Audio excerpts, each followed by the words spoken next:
Hai, jumpa lagi di Anglit Story.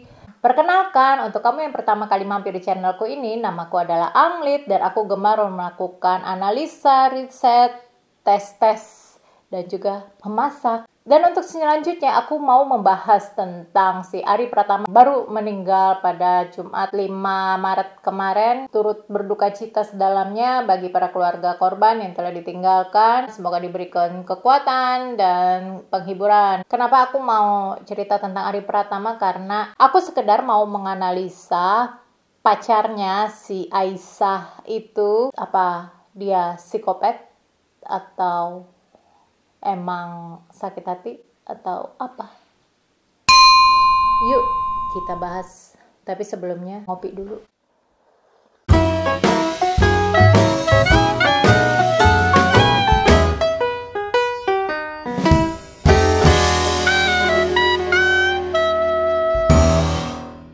Jadi awal ceritanya ini si Ari sama Aisyah ini memang udah pacaran sekitar 6-7 bulan yang lalu. Mereka ketemu dan kayaknya sering ihi-ihi gitu. Dan kemungkinan mereka ya pernah berapa kali di Wisma ini. Si Ari minta putus, tetapi si Aisyah nggak mau kasih. Ya mungkin karena dia merasa cinta, atau dia merasa memang butuh, atau dia ngerasa kayak berdebar-debar saat bersama dengan Ari. Ya entahlah itu.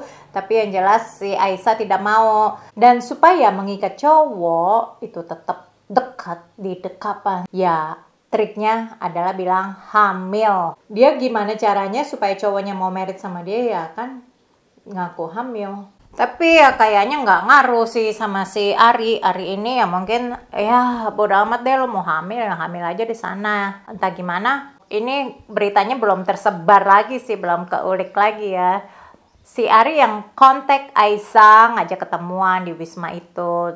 Dan Aisyah mau. Aisyah pamit ke ortunya kalau dia mau ke minimarket. Tapi ternyata bukan minimarket, ya ke Wisma itu. Terus mereka check in. Dan setelah check in, ya kita lihat dulu ya CCTV-nya ya. Rekaman CCTV ini ditampilkan, terus tampilannya itu direkam pakai handphone.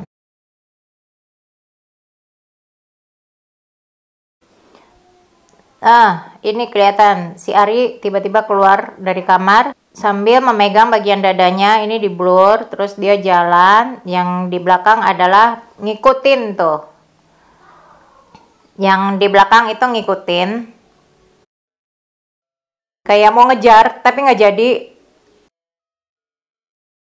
Ari kayaknya dia mau turun tangga ya lewat situ. Karena mereka kan di kamar 214 ya, berarti di lantai 2. Sepertinya di situ ada tangga. Si Ari keluar tak berbusana, sedangkan yang di belakangnya itu pakai baju masih utuh. Terus ini kita lihat. Si Ari muncul di ruang resepsionis. Dia minta tolong sama resepsionis. Terus resepsionisnya bingung harus gimana. Dia pergi keluar. Terus kayak dia pergi keluar, manggil teman-temannya, terus pada datang. Yang datang cuma ngeliatin doang, bingung. Guys, kalau kalian melihat kejadian kayak gitu, yang pertama kali kalian harus lakukan adalah mendudukan korban, atau enggak ya bantu korban supaya dia tidur. Terus tekan lukanya dengan apapun yang ada di sekitar kamu, entah itu kain atau sapu tangan atau bahkan baju kamu. Ya kamu tekan lukanya sampai tidak mengeluarkan darah. Itu wajib, jangan cuma ngeliatin doang.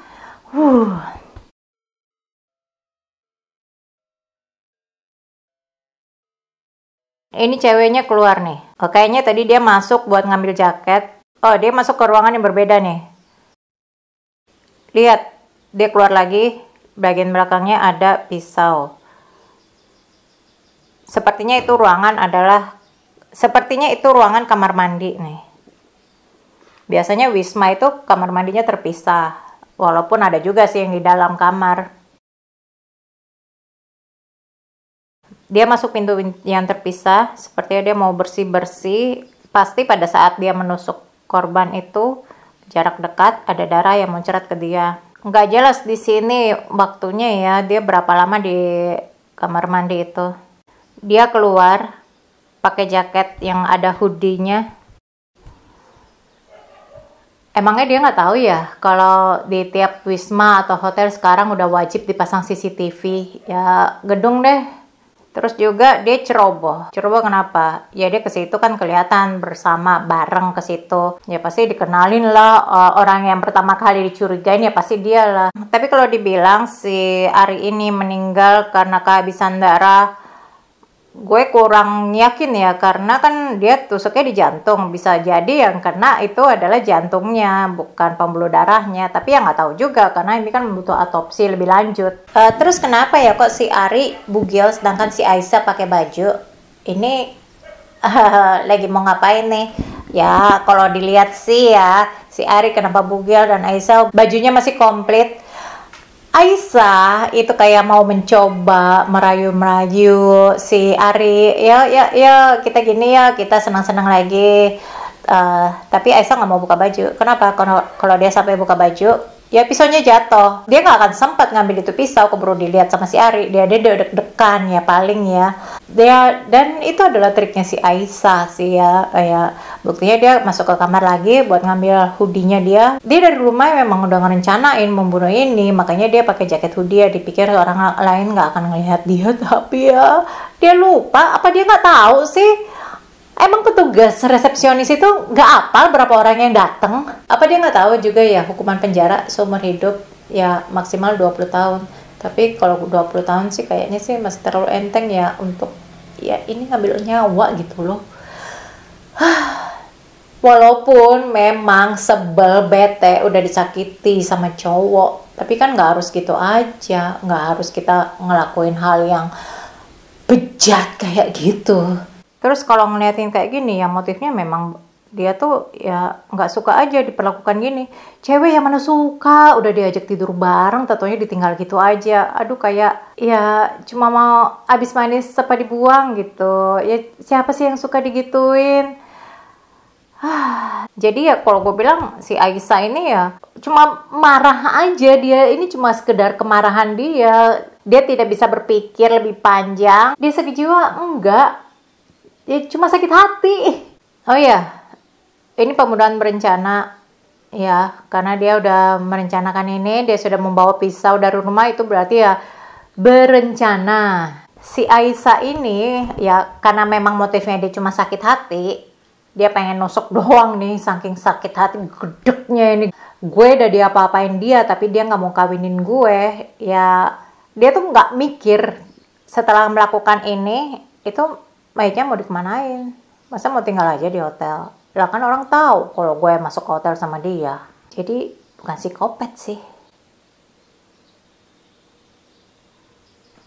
Ya gitu aja, singkat kata, singkat cerita. Terima kasih sudah mau nonton. Jangan lupa like dan subscribe.